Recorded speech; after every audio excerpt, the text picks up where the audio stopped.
Hi guys, welcome to exam under 95। मैं दीपक सहगल और उपस्थित हुई एक बहुत ही इम्पोर्टेंट नोट्स को लेकर। धातु और उनके उपयोग, मेटल एंड देयर यूजेस से रिलेटेड आज हम लोग काफ़ी इम्पोर्टेंट फैक्ट सबको देखेंगे जो एग्ज़ाम में प्रश्न डायरेक्ट बनते हैं इससे। तो प्लीज़ वीडियो को पूरा देखिएगा और चैनल को अगर सब्सक्राइब नहीं किए हुए हैं तो सब्सक्राइब कर लीजिएगा और नोटिफिकेशन बेल को प्रेस कर लीजिएगा ताकि प्रत्येक वीडियो को आप देख पाएंगे। प्रत्येक वीडियो का नोटिफिकेशन आपके मोबाइल तक, और शेयर जरूर करेंगे अपने फ्रेंड को। धातु यानी धातु को इंग्लिश में हम लोग मेटल कहते हैं। मेटल कहते हैं धातु को इंग्लिश में हम लोग। धातुएं ऊष्मा और विद्युत की सुचालक होती है, यानी धातु से हीट भी पास कर सकता है और इलेक्ट्रिसिटी भी पास कर सकता है, दोनों पास कर सकता है मेटल से। धातुएं ऊष्मा और विद्युत की सुचालक होती है और इनमें लचीलापन और आघातवर्धनीयता का गुण होता है। धातु में लचीलापन यानी डक्टिलिटी होता है, डक्टिलिटी का गुण होता है, और मैलिएबिलिटी दोनों का गुण धातु में पाया जाता है। सोना और चांदी सर्वश्रेष्ठ लचीले और सर्वश्रेष्ठ खींचे जाने योग्य होते हैं। सोना और चांदी सर्वाधिक लचीले एवं सर्वश्रेष्ठ खींचे जाने योग्य होते हैं। सोना का संकेत Au औरम होता है और जिसका परमाणु संख्या 79 और परमाणु द्रव्यमान 197 होता है।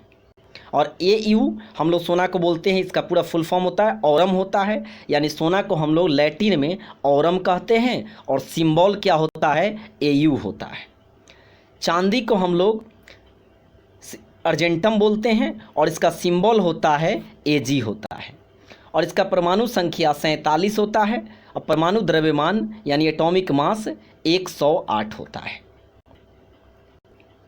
चांदी ऊष्मा का सर्वश्रेष्ठ सुचालक है। चांदी ऊष्मा का सर्वश्रेष्ठ सुचालक है। इसके बाद तांबा का स्थान आता है। इसके बाद कॉपर यानी तांबा का स्थान आता है। एल्यूमिनियम और तांबा ऊष्मा के अच्छे सुचालक होते हैं। एल्यूमिनियम और जो कॉपर तांबा होते हैं ऊष्मा के अच्छे सुचालक होते हैं, जिसके कारण खाने के बर्तन इन धातुओं से बनाए जाते हैं, बने होते हैं। पारा विद्युत के प्रवाह में उच्च प्रतिरोध डालते हैं। प्रतिरोध का मतलब होता है विरोध करना। प्रतिरोध यानी किसी का विरोध करना, और पारा क्या करता है, विद्युत के प्रवाह में उच्च प्रतिरोध यानी हाई जो रेसिस्टेंस यानी डालता है। सोडियम और पोटेशियम इतने कोमल होते हैं कि इन्हें चाकू से काटा जा सकता है। डायरेक्ट प्रश्न बनता है, ऑप्शन में दिया हुआ रहेगा, और इनमें से किसे चाकू से काटा जाता है। तो काफ़ी बार पूछा हुआ प्रश्न है। तो सोडियम पोटेशियम है, इसको चाकू से काटा जाता है। धातुएं प्रकृति में वैद्युत धनात्मक होती है। धातुएं प्रकृति में पॉजिटिवली इलेक्ट्रोपॉजिटिव के रूप में पाया जाता है, यानी वैद्युत धनात्मक होता है। लगभग सभी धात्विक ऑक्साइड प्रकृति में क्षारीय होता है। धात्विक ऑक्साइड प्रकृति में क्षारीय होता है, लेकिन जिंक ऑक्साइड और एल्यूमिनियम ऑक्साइड उभयधर्मी प्रकृति को होते हैं, यानी अम्लीय और क्षारीय दोनों में ये मौजूद होते हैं, और इसीलिए इसको उभयधर्मी कहते हैं।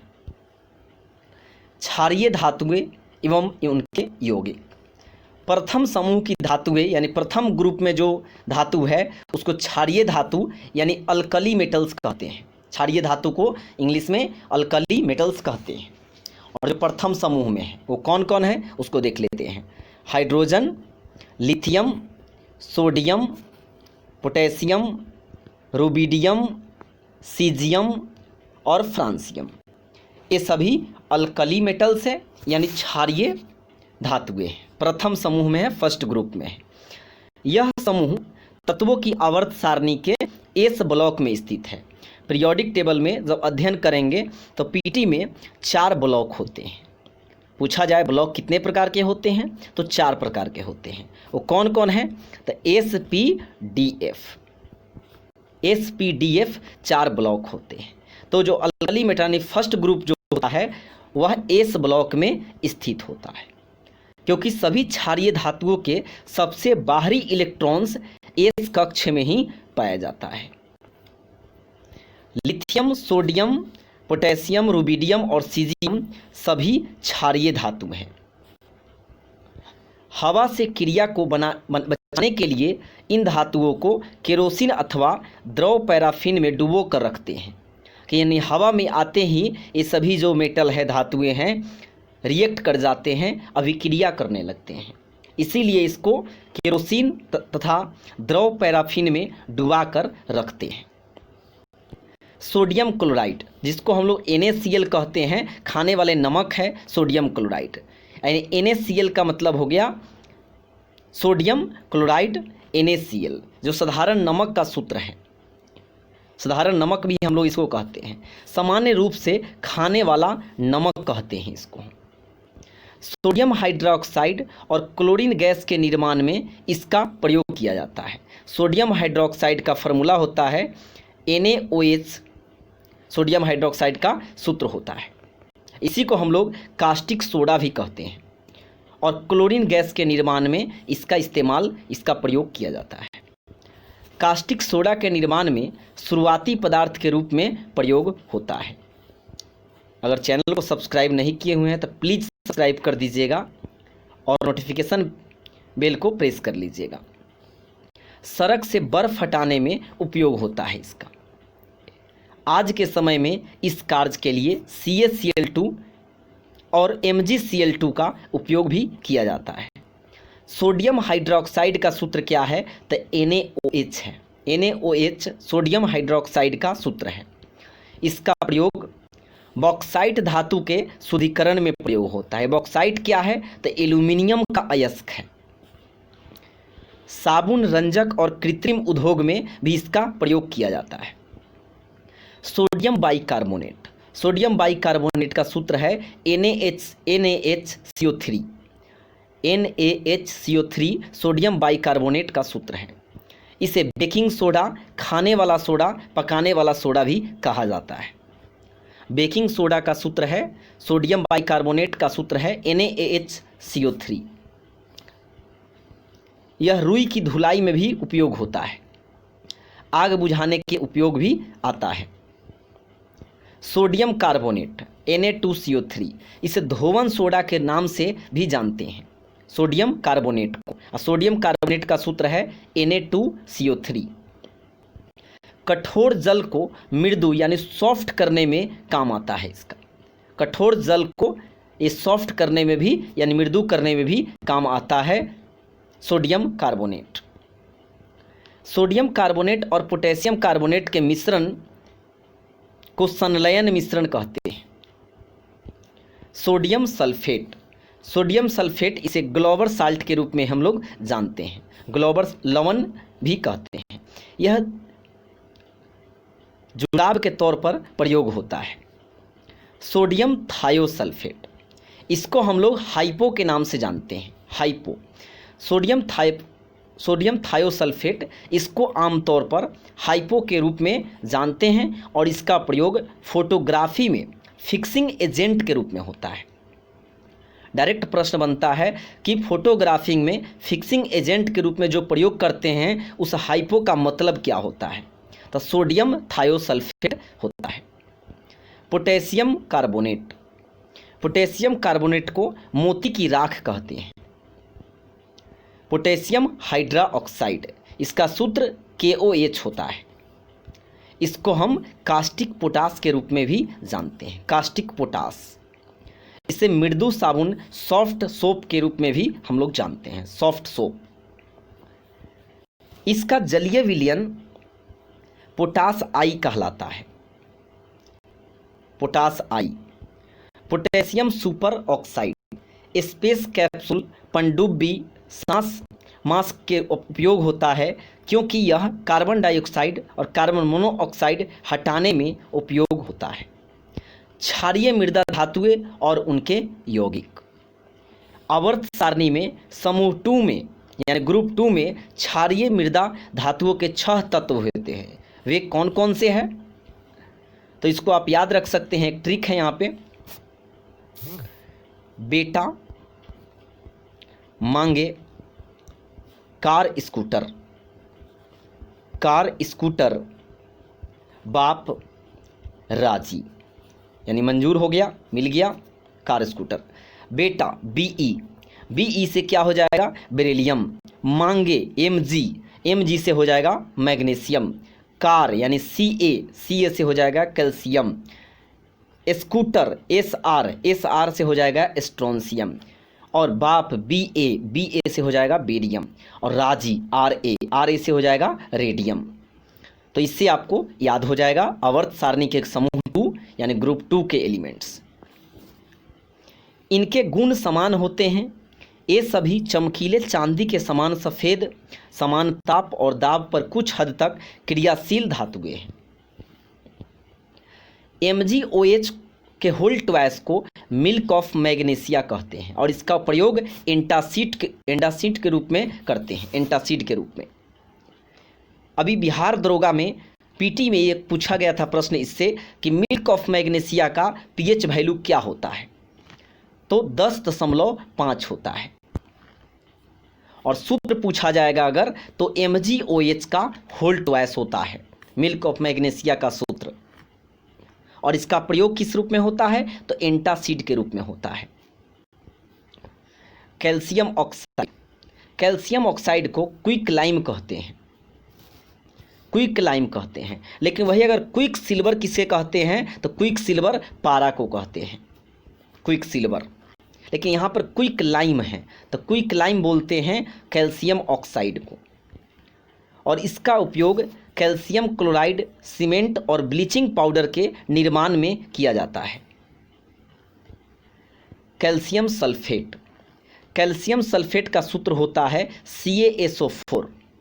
यह यौगिक त्रिस्तरीय जलयोजन हाइड्रेशन में पाया जाता है। एनहाइड्रस स्थिति खनिज का नाम एनहाइड्राइट, इसका सूत्र है CaSO4, कैल्शियम सल्फेट। डाईहाइड्रेट खनिज का नाम जिप्सम है और इसका सूत्र होता है CaSO4 H2O का whole twice. Hemihydrate, hemihydrate, hemi का मतलब आधा होता है, यानी CaSO4 इंटू H2O का होल 0.5। प्लास्टर ऑफ पेरिस के निर्माण के लिए ये जल का कुछ अंश निकाल देता है। प्लास्टर ऑफ पेरिस सफ़ेद रंग का पाउडर है जो कि जल के संपर्क में आने पर कठोर हो जाता है और मूर्तियों को बनाने में उपयोग होता है। प्लास्टर ऑफ पेरिस का प्रयोग टूटे फूटे हाथ पैर के इस्तेमाल में भी किया जाता है। कुछ महत्वपूर्ण धातुएं और उनके उपयोग।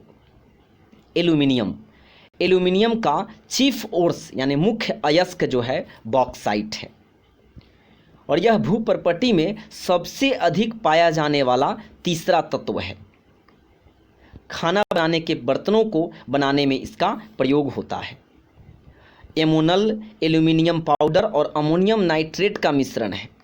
एमोनल क्या है, तो पूछा जाएगा एमोनल क्या है, तो एल्यूमिनियम पाउडर और अमोनियम नाइट्रेट का मिश्रण है और इसका प्रयोग विस्फोटक के तौर पर, विस्फोट कराने के तौर पर प्रयोग किया जाता है। टीन क्या है, टीन केसीटेराइट टीन का अयस्क है, बहुत इंपॉर्टेंट है। केसीटेराइट, केसीटेराइट किसका अयस्क है, तो टीन का अयस्क है। सफ़ेद टीन का ग्रे टीन में बदलने पर प्रक्रिया टीन रोग या टीन प्लेग कहलाता है। बहुत इंपॉर्टेंट फैक्ट्स, लोहे को जंग से बचाने के लिए लोहे पर परत चढ़ाने में उपयोग होता है, ये है जिंक। और टीन का भी प्रयोग किया जाता है और जिंक का भी प्रयोग किया जाता है। एक क्वेश्चन आता है कि गैल्वेनाइजेशन प्रोसेस क्या है, व्हाट इज़ गैल्वेनाइजेशन प्रोसेस, यानी हिंदी में कहे तो जस्तीकरण प्रक्रिया क्या है। तो लोहे को जंग से बचाने के लिए उस पर हम जस्ते की परत चढ़ाते हैं, उसको हम लोग गैल्वेनाइजेशन यानी हिंदी में जस्तीकरण प्रक्रिया कहते हैं। तो टीन का भी हम लोग लेप चढ़ाते हैं जंग से बचाने के लिए। टीन अमलगम का उपयोग शीशों के निर्माण में होता है। आगे देखते हैं पीबी यानी लेड, और लेड का मुख्य अयस्क है गैलेना, और आप याद रख सकते हैं ले गए, ले गए यानी लेड गैलेना। चैम्बर विधि के माध्यम से सल्फ्यूरिक अम्ल बनाने में इसका उपयोग होता है लेड का। लेड एसीटेट को क्या कहते हैं? तो लेड एसीटेट को शुगर ऑफ लेड भी कहते हैं, शुगर ऑफ लेड। जिंक, लोहे का जंग से बचाने के लिए गैल्वेनाइजेशन यानी गैल्वेनीकरण प्रक्रिया में उपयोग किया जाता है जिंक का, और इसका मुख्य अयस्क कैलेमाइन है, जिंकाइट भी है। जिंक ऑक्साइड का उपयोग एक्स किरण यानी एक्सरे स्क्रीन बनाने में प्रयोग होता है, और एक्सरे का खोज की जब बात आएगी, एक्स किरण की खोज की बात आएगी, तो 1895 ईस्वी में विल्हेल्म रोएंटजन रोएंटजन के द्वारा किया गया था एक्सरे का खोज। और जिंक ऑक्साइड का उपयोग एक्स किरण स्क्रीन बनाने में किया जाता है। जिंक ऑक्साइड को रचनात्मक ऊन भी कहते हैं। आगे देखते हैं पारा। पारा का संकेत Hg होता है और पूरा नाम हाइड्राग्राम होता है, हाइड्राग्राम। यह एकमात्र धातु है जो कमरे के ताप पर द्रव अवस्था में होता है। अगर आपसे पूछा जाए कि एक धातु का नाम बताइए जो कमरे के ताप पर द्रव अवस्था में होता है, जब धातु पूछा जाए तो पारा होगा। लेकिन अगर पूछा जाए एकमात्र अधातु का नाम बताइए, अधातु नॉन मेटल जो कमरे के ताप पर द्रव अवस्था में होता है, तब आंसर होगा ब्रोमीन होगा। तो इसको याद कैसे रखना है, एक छोटा सा लॉजिक है। पारा 2 अक्षर का है और धातु 2 अक्षर का है जो कमरे के ताप पर द्रव अवस्था में है, और अधातु 3 अक्षर का है और ब्रोमीन 3 अक्षर का है, यानी अधातु है ब्रोमीन, अधातु है पारा। तो कंफ्यूज नहीं होइएगा कभी। यह लोहा और प्लेटिनम को छोड़कर सभी धातुओं के साथ मिलकर मिश्र धातुएं बनाता है। अब देखते हैं निकेल को। यह चांदी जैसा कोमल धातु है। एडिसन बैटरियों में एनोड की जगह प्रयोग होता है। लोहा, लोहा का संकेत Fe होता है और परमाणु संख्या इसका 26 होता है। हेमेटाइट अयस्क से निष्कर्षित किया जाता है, यानी इसका मुख्य अयस्क हेमेटाइट होता है, और अपनी क्रियाशीलता के कारण स्वतंत्र रूप में नहीं पाया जाता है, क्योंकि स्वतंत्र रूप में ये नहीं रह सकता है क्योंकि ये क्रिया करने लगता है, रिएक्ट हो जाता है किसी से। कटे भाग से रक्त के प्रवाह को रोकने के लिए, बहुत इंपॉर्टेंट प्रश्न है, कटे भाग से यानी हाथ पैर में कहीं कट जाता है तो रक्त के जो प्रवाह को रोकने के लिए फेरिक ऑक्साइड का उपयोग करते हैं। फेरिक ऑक्साइड का इस्तेमाल करते हैं तो रक्त के प्रवाह को रोक सकते हैं। नीली काली स्याही बनाने के लिए फेरस सल्फेट का उपयोग होता है। आगे देखते हैं स्टेनलेस स्टील। स्टेनलेस स्टील यह लोहे, क्रोमियम और निकेल की मिश्र धातु है। ऑटोमोबाइल पार्ट और बर्तन बनाने में उपयोग होता है। तो फ्रेंड्स, बहुत ही अच्छा लगा होगा ये सेशन। तो प्लीज़ वीडियो को लाइक कर दीजिएगा और चैनल को अगर सब्सक्राइब नहीं किए हुए हैं तो सब्सक्राइब कर दीजिएगा। Thank you, bye bye.